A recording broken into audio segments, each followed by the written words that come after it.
Opinions on Tuporio. Fuck him too. Don't give a fuck about him either. He reminds me of a little retard Artem Lobov. Tuporio does, yeah? Two little retards. Thoughts on Volkanovski, no thoughts as well. Fuck him too. I'd have kicked his head clean off his shoulders, and that's a fact. Who the fuck is that guy? I don't know who the fuck he is. Do you know Aiden Ross? He was talking shit. Haven't a clue who the guy is. Not a fucking iota. Thoughts on True Geordie? Fucking a fool, a fat fool. Another nothing, a jackass. Khabib's is bollock. Yep. O'Connor's back.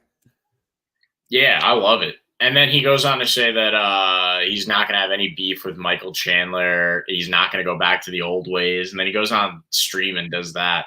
I like that, though. I hope that Conor McGregor is like a full-time streamer now. That would be pretty sick.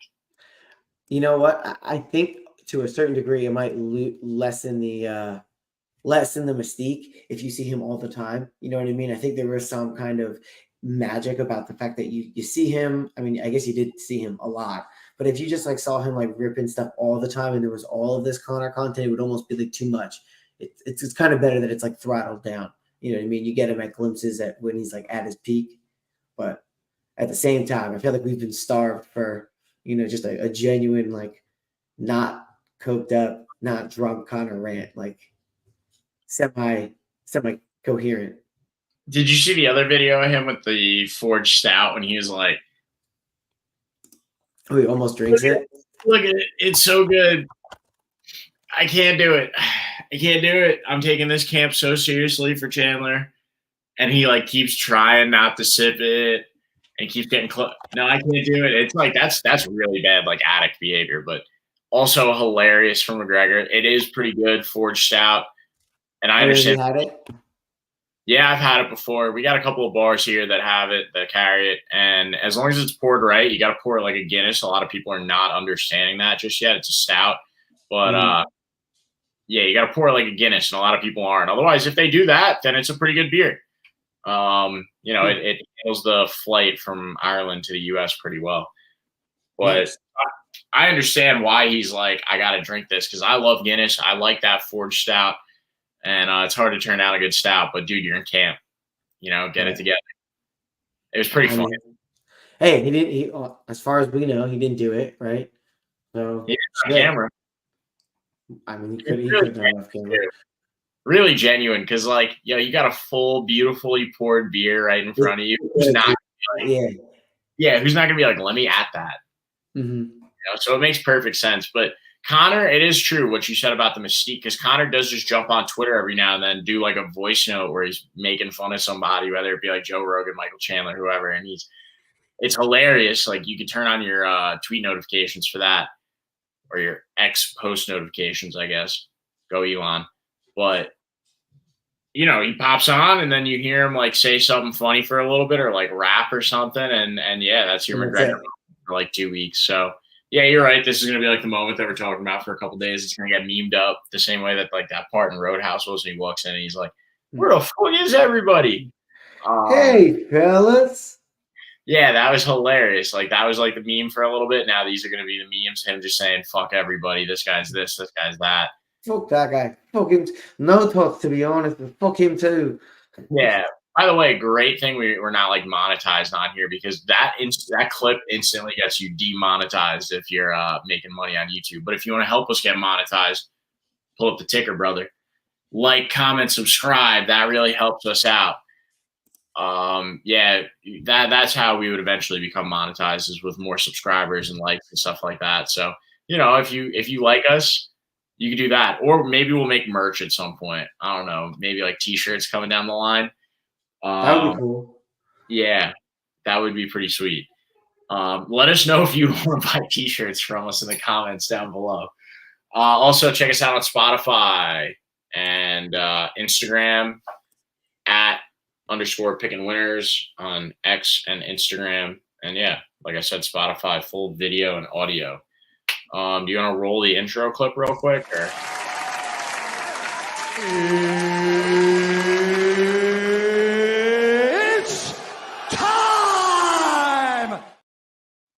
What's kicking?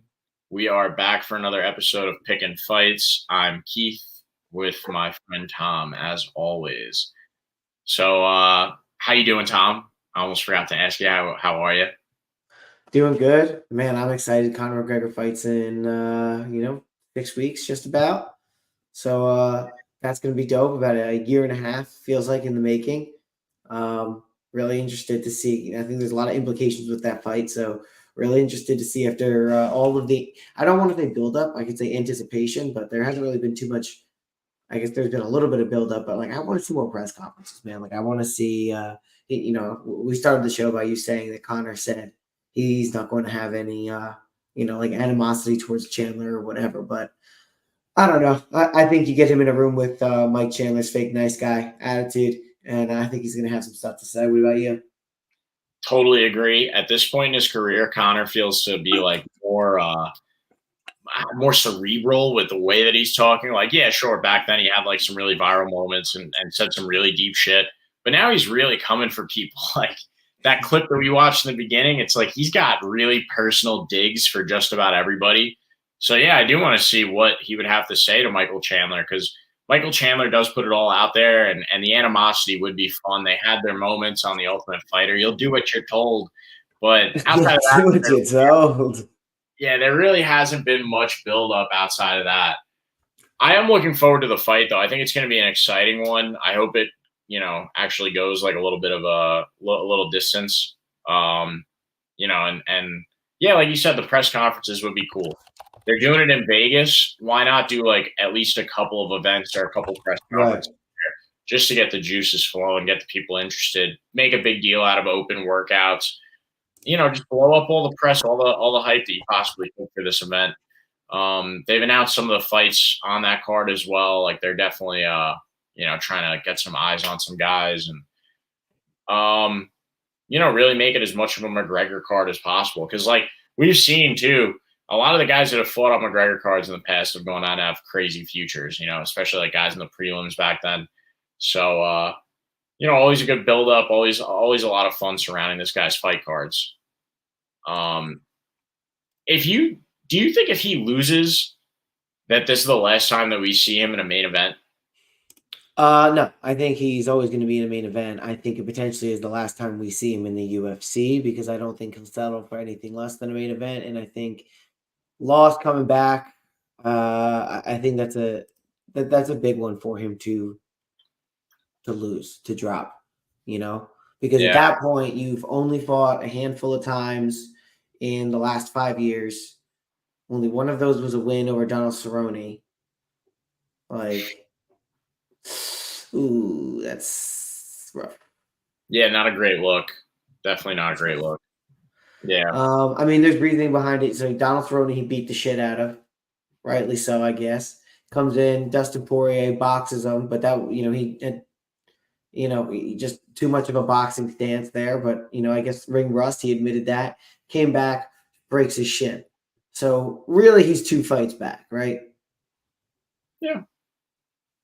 Or pretty much 3, maybe. I mean, I don't know if we can really care. No. Yeah, Donald Cerrone and Dustin Poirier won.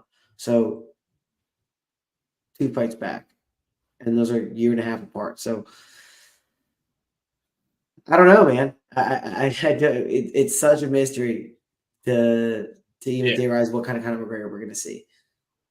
See, it's interesting because like he knows the value that he brought to the company, and basically that he blew up the UFC and MMA as a whole around the world, pretty much outside of like Asia. He really brought it to Europe and the United States in such a wave. It was already pretty big in Asia with like Pride and everything, but he knows the value that he brings. He knows that no matter what, if his name is attached to it, it's going to do pay-per-view buys. I just think, he'll probably stick around if he loses. I don't think that he sees a way that he's losing this fight, first of all. So, it's all the talk from his side right now is we win and then we challenge Leon for the belt at 170. If he loses, though, it is a possibility against Michael Chandler.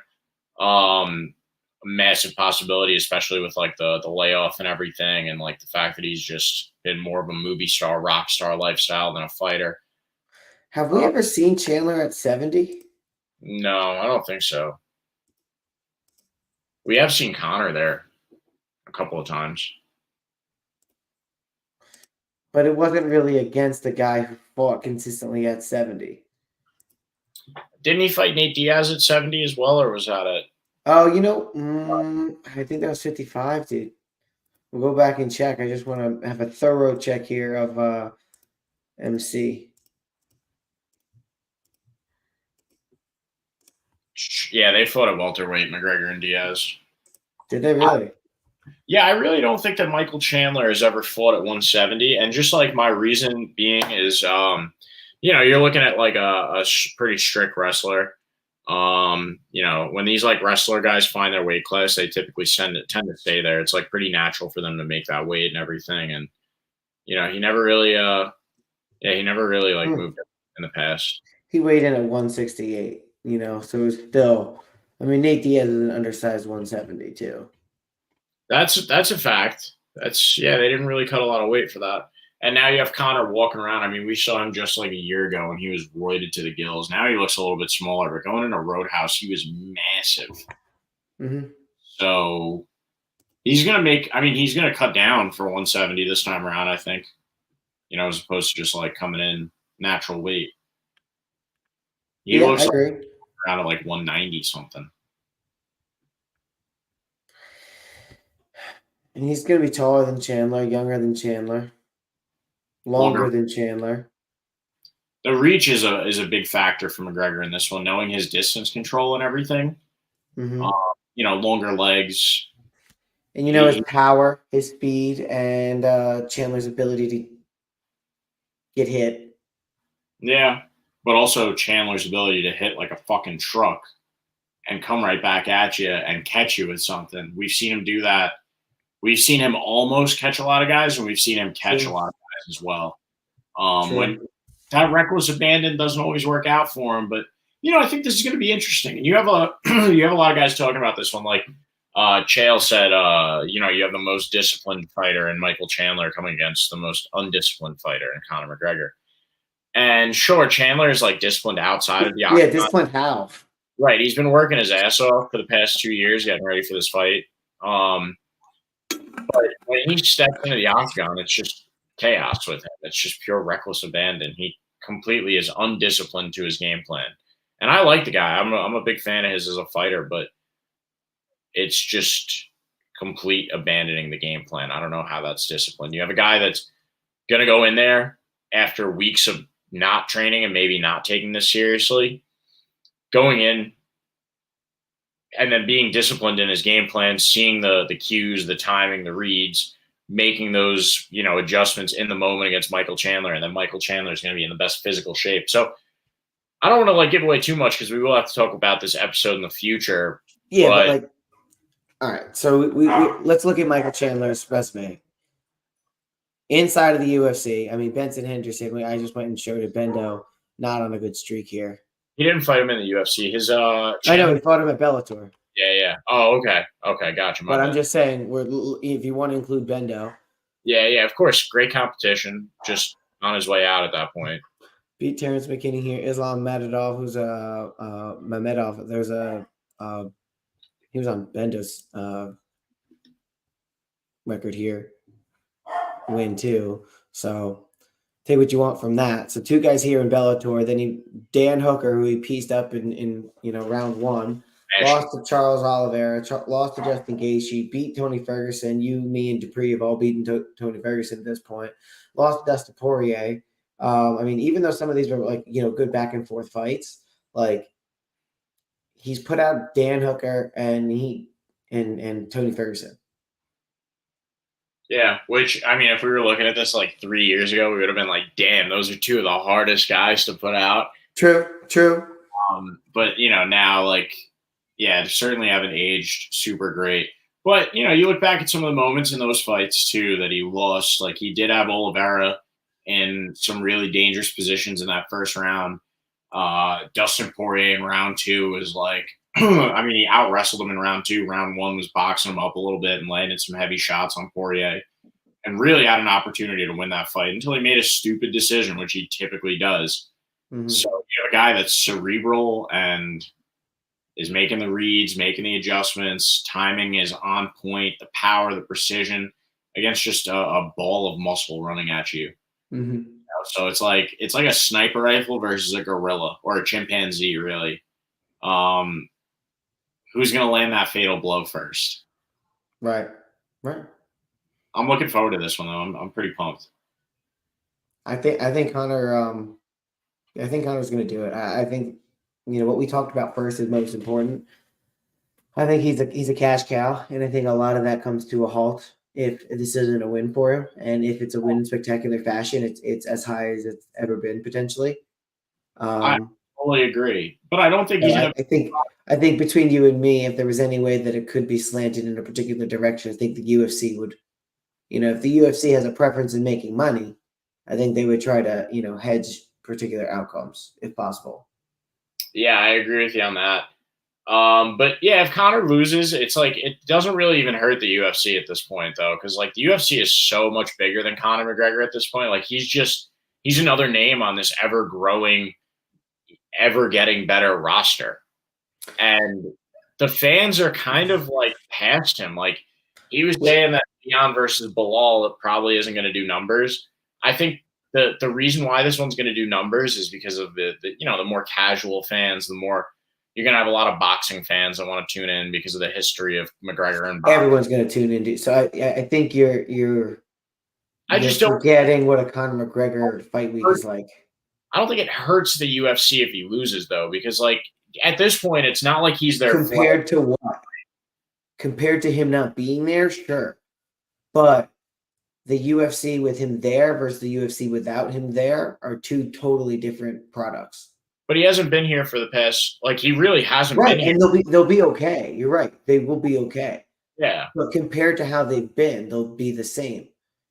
If you compare them without him to them with him, if he wins this fight and then he comes back and he's fighting for a belt, especially against Leon Edwards, a guy who could potentially beat, and if he beats and he wins the belt, like how much bigger the UFC, it's like he's like a multiplier. You know what I mean? They're doing well, and they'll be fine without him, but they will not be as big as if he's also there.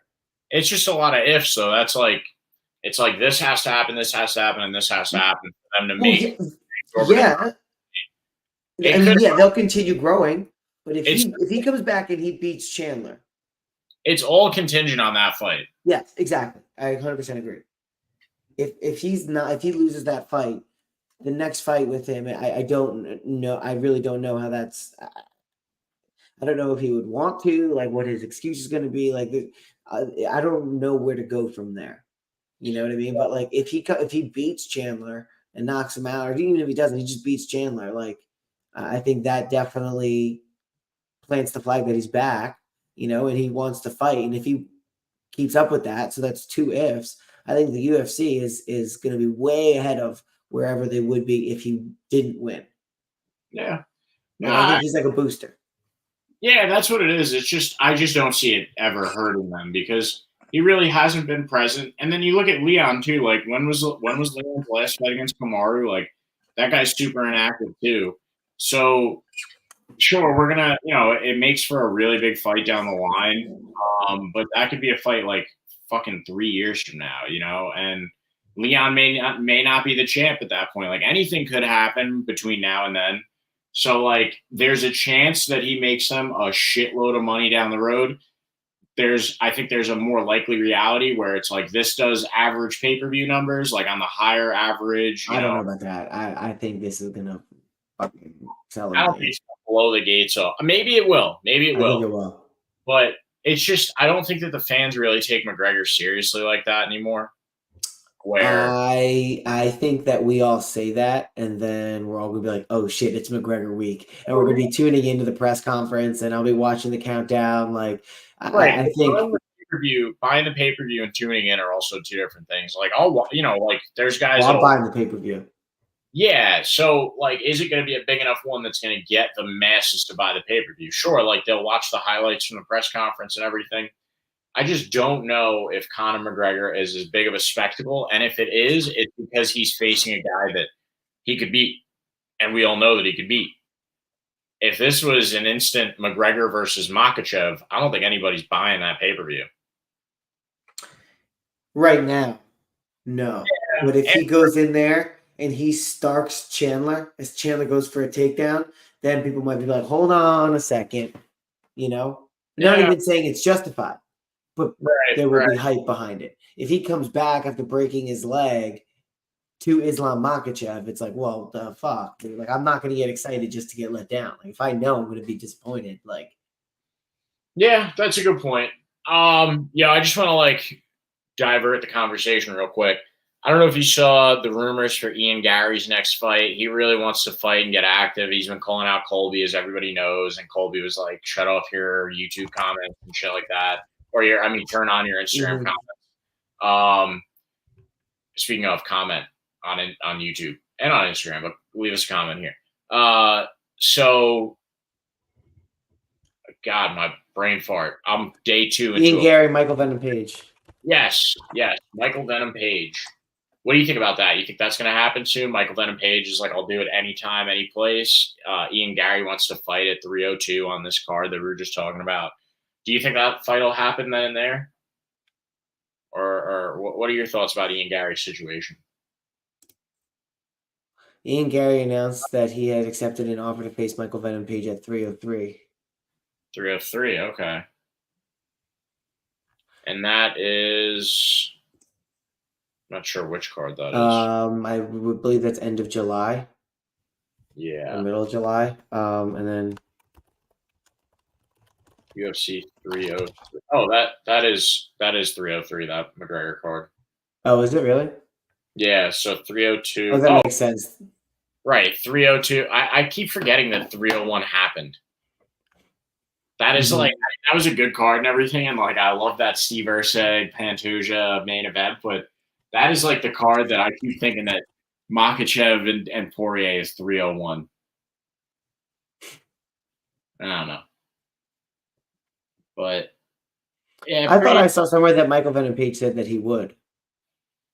He would fight at 303. He not that he would fight at 303, that he would take a fight against Ian Gary. Oh yeah, I think he just said he would accept it.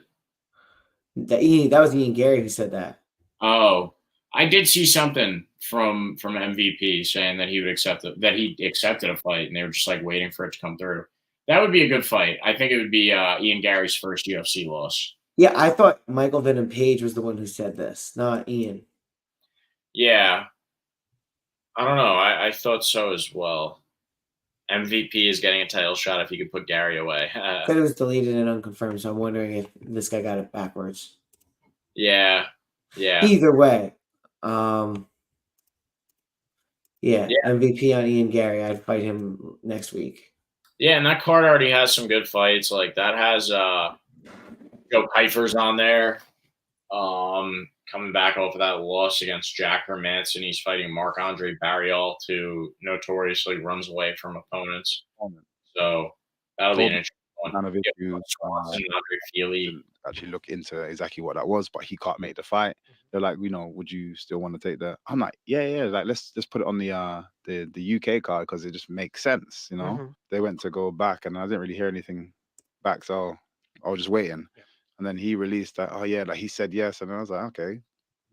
Well, I wanted to make it. I don't actually care when the fight is. I can do it next week. I can do it the week after. I think he likes to just, hang on the back of people's coattails. So he sees Conor McGregor and gets excited. And now he's just changed it like, I don't want to fight. I've accepted it. You've accepted it. I've accepted the fight. So we're just waiting. So I'm just accepted it. He says he's accepted it. This guy likes to talk because remember, he says, I'm never going to beat Kevin Holland. Then I did what I did. So yeah, he admits he's wrong. Then he says he's never going to accept the fight with me because I'm ranked too low. So then how all of a sudden you've accepted the fight? You need to figure out where you're at. Yeah. Make sense of what you're saying. And it's like even like a lot of people in my team are like, you should say something back. Like I was like, chill out. He always discredits himself because he just over talks. Yeah, he's not wrong about Ian Gary in that sense. And Ian Gary like complains about Colby. Colby said he wouldn't fight me because I'm too far back in the rankings. And then he does the same thing to MVP. It's like he just keeps taking these pages out of other fighters' books and trying to be like a copycat of them. And the act is getting really old and tiring, just like his wife. But yeah, not a huge Ian Gary fan, and I hope that MVP beats the snot out of him. That would be a great fight. And here's the thing. I would love to know McGregor's feelings on Ian Gary, because I feel like Ian Gary would be totally crushed if Conor did not like him. Well, it's funny because we saw that reaction out of Sean O'Malley not too long ago when McGregor was like talking shit about Ryan Garcia with the Oscar, and then he lumped O'Malley in with that. And like O'Malley has talked about how he loves Conor McGregor in the past, and like sure he would fight him and everything, but and we've seen public interactions with those guys where like you could see that he really admires Conor. So I feel like behind closed doors, he probably saw that tweet and was like, "Ooh, ow," and probably the same thing from Ian Gary as well. Where like but I think Ian Gary would actually like publicly cry about it. Yeah, right, exactly. He'd get on Instagram and be like, Conor, why? Yeah, Conor says that I'm not worthy of a title shot. What does he know? I'm gonna go prove myself. Yeah, I'm a vegan. He'd like just go whine about all that. So, yeah, I'm not a huge Ian Gary fan, and I just want him to accept this fight because I really do think that MVP has like one of the best skill sets when it comes to facing. We saw him do it with Kevin Holland facing another kickboxer like that. You know, just the distance management. Kevin Holland's corner going like, "Yeah, you just got to touch him a little bit." And he's like, "I can't find him, dude." So I would really like to see that matchup. You know, because Ian Gary, he likes to rush in a little bit. He likes to like get in close range, and like MVP is just going to toy with him. I hope. But do we have any other rumors that we want to talk about? Any other fights made that we have seen potentially coming down the line? Yeah, I was looking here. Oh, how about this? Oh my goodness, I saw that, dude. Crazy. Boxing is a step towards George Masvidal. I saw that, right? Yeah. So, just in case you're just listening, Chael and Anderson Silva are boxing. They're settling the trilogy. I don't see why this fight makes sense at all outside of like a cash grab. And Chael will probably tell you himself after this is over with, like, yeah, I just did it for the paycheck. But it doesn't make a lot of sense to me. Chael was never like super proficient with his hands. He made him work for him. Actually, his hands did work for him against Anderson Silva. Was that the first time that they fought when he tapped, or the second time? His hands were working. And the first time is when he tapped. The first fight. Yeah. Yeah. We've seen like Anderson Silva, now that he's entered this boxing realm, get touched up by, and even in the UFC, like he fought like Chris Weidman and lost. And you know, you see him fight these more like traditional boxing stance, walk you down like 1920s boxing, old school styles, and you know, get pieced up a little bit. So who knows? Maybe there's a chance Chael Sonnen pulls this one off. He doesn't look to be in bad shape, horrible shape. He hasn't ballooned up too much in retirement. Well, and also he was. I was just skimming the article here. He was talking about. It reminded me that he has this ongoing feud with George Masvidal, and they have a boxing thing scheduled for October. So if he's going to get another fight in, July or June, and then fight again in October, like fucking Chael's being pretty active here. And he said, he offered to do MMA rules with Anderson, and ends up being a boxing exhibition, but like, he offered an MMA trilogy, but ended up doing boxing instead, right? It's cool because Anderson and Chael at this point seem to be extremely cordial, and those are two guys that like really did not like each other when they were fighting. But now they do public events, they talk. Anderson's like, "Oh, Chael, you're my buddy. I like you, Chael. You're my friend." That actually is how Anderson Silva sounds. But yeah, I don't think Chael's gonna have any. I don't know why Chael would pick boxing. Yeah, it's weird. I think he just wants to get ready for the Masvidal fight, and he's like, why not do it in a trilogy situation, which, McGregor and Diaz are going to take this note eventually down the road and do a boxing fight. But why not capitalize on the celebrity boxing, capitalize on the trilogy aspect, do it with someone that you're cordial with, and you know that if you go in there and you suck, you're not going to get murdered and embarrassed, because Anderson Silva will probably bring Chael along throughout the fight and probably won't want to actually knock him out, or maybe they'll talk about that ahead of time. Like, hey, we're both old. Let's not try and take each other's blocks off. I could be wrong, but they seem to be cool. So I just think they're cool now. It's just like a prep fight. It's what do they call it? Tune-up. It's like a tune-up fight for exactly. the guy that he actually. I like that. I like that. How old is Chael? 48. And like you look at it too, he actually has like legit beef with Masvidal. Yeah, for sure. 47. Because it's like, okay, let me take this tune-up fight. And if I suck, also now I have the opportunity to pull out of that fight with Masvidal for whatever reason. I could turn around and go, maybe boxing isn't for me. Fight me in MMA, George Masvidal. But yeah, it just allows him to like really like gauge his skills in boxing against a really formidable opponent. Get used to it, get ready, and then that way when he goes out there against a guy that he has real beef with, he could beat the shit out of him. Which I would love to see. I would love to see Chael beat up George Masvidal. That's why I'm here in the commentating booth in a suit, and you're in the back. So we know Diaz is not getting knocked out, right? Yeah, no, definitely not. And I mean, he can knock out George Masvidal. Like Masvidal's been put out before. Like, I don't think he's gonna because he doesn't do things that creative that Masvidal may not see coming. So I think this is totally going to go to a decision. Last time they fought, it's got stopped because Diaz was too bloody, right? Yeah, it was doctor stoppage. It's not going to happen because you don't get cut up. Oh, sometimes you do, and he has so much scar tissue that he could, but and he's also got more like Masvidal's boxed like street boxing, and I'm sure he boxed like coming up, but when it comes to like more recent fights, and just like more recent boxing experience, Nate Diaz hasn't been in that category. So there's a chance that in his own promotion that Masvidal fights Nate Diaz, loses Chael and loses all in his own promotion. That would be pretty funny. Yeah, I'm just thinking about Jake Paul versus Nate Diaz and how disappointing that was that Nate Diaz didn't get Nate Diaz can't really box against a real boxer, but could he box against a guy like George Masvidal? Potentially. Another guy that like Masvidal had hands and stuff and pieced up a lot of guys, but like again, it's not like he finished Nate. It's not like he really finished a lot of people. Masvidal, he had we all think of the Askren thing and like, oh, he's this big bad guy, but is Nate Diaz? Nate Diaz, is he a guy who's we're never going to see bare knuckle box? We might see that at some point. I don't think his face could take it. Yeah, probably not. And they're pretty good about doctor stoppages there. It's just yeah, probably not. Yeah, it just depends on the amount of money that they offer him, though. Like he could go over there. It's not going to last long, dude. Like I think you got to admit that his shortcomings when it comes to ability to not bleed. Yeah, no. Again, it's just, could we see it? Will they offer him the paycheck? Maybe. They might just do it because they know people are going to tune in. So there's a chance that we see him in BKFC someday. And I don't think they'll ever have him fight Mike Perry or anything like that.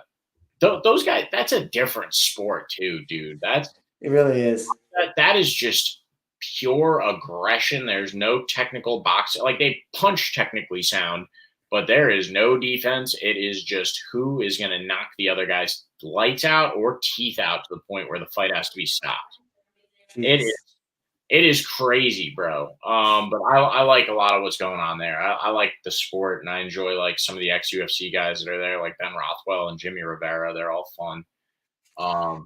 Jimmy Rivera's a cop in New Jersey. Yeah, he is. It's well, I mean, again, it's a promotion. It's a smaller promotion, and unless you're Mike Perry or one of these big names over there, you probably still have to have a day job. But yeah, BKFC is dope. And now that McGregor's in on it, it's only going to get bigger. Now it's like actually really starting to get like big media coverage and stuff. And maybe there's a chance that Nate Diaz and Conor McGregor fight in BKFC. Wouldn't that be nuts? That would be something. I would have to give the advantage to Conor there because of the, again, the cut factor. Yeah. Yeah, I think. Are you allowed to fight? I guess it's you can fight in your own promotion. It's not the same as playing in the on the sports team you own. Masvidal's about to fight in his own promotion, I think. Yeah. Also, I'm Just just seem a little weird though, right? yeah, it is a little weird because where's the conflict of interest there? But Exactly. I will say though, Game Bread. Seems a little like Vince McMahon-ish. Yeah, that's a good point. There is but I don't think Chael will willingly take like a fixed loss against Masvidal. No. So I mean, Although unless he is an American gangster and he does like to make a good payday. that's a fact. Yeah, I mean, it just depends. There's a lot of stuff to play here. A lot of stuff to play. You got any other potential fights you want to talk about coming down the pipe? Tom Aspinall against Curtis Blades. Yeah, that's a good one. John Jones sitting out waiting for Stipe. Thinks it's still a fight. John Jones is doing so much talking right now. It's like actually getting annoying with like, like, dude, okay, we understand you don't want to fight Tom Aspinall. You don't think that that's the fight to make. But then to further go on for like 30 rants and be like, oh, well, belt minus belt equals no belt. Me plus Stipe equals 20 belts. Yes, we understand. There's a lot of titles and title defenses between the two of you. But imagine if who was it that got hurt when Shogun was when Shogun fought John Jones? I forget who that was, but someone gets hurt. Shogun agrees to take the fight against John Jones. John Jones steps in and beats Shogun Hua. Chuck Liddell, it might have been Chuck Liddell. He could have waited around for Chuck Liddell or whoever it was, and then we wouldn't have had the John Jones legacy that we have today. Like sliding doors, butterfly effect, all that stuff.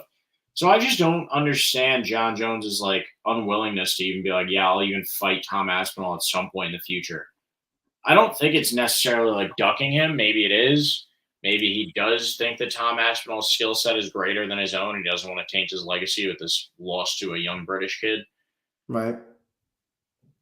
Because he's talking about fighting Alex Fajeda before. It's just, the legacy. Yeah, whatever. John Jones, I'm getting tired of him.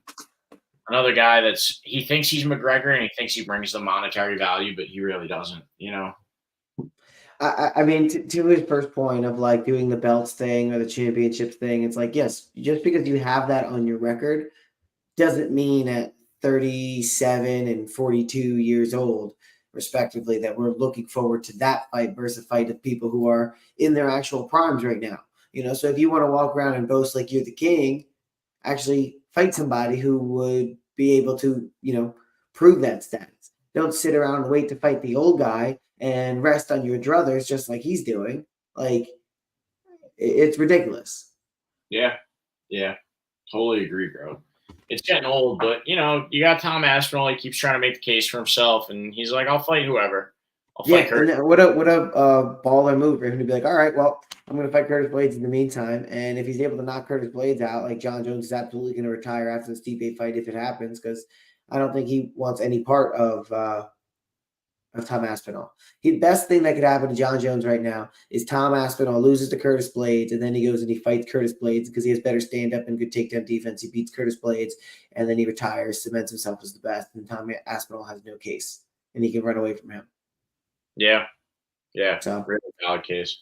Yeah, and Curtis Blades isn't the easiest fight for Tom Aspinall either, so, it's not like a guarantee, but effectively the interim championship belt goes away when John Jones comes back and beats Stipe.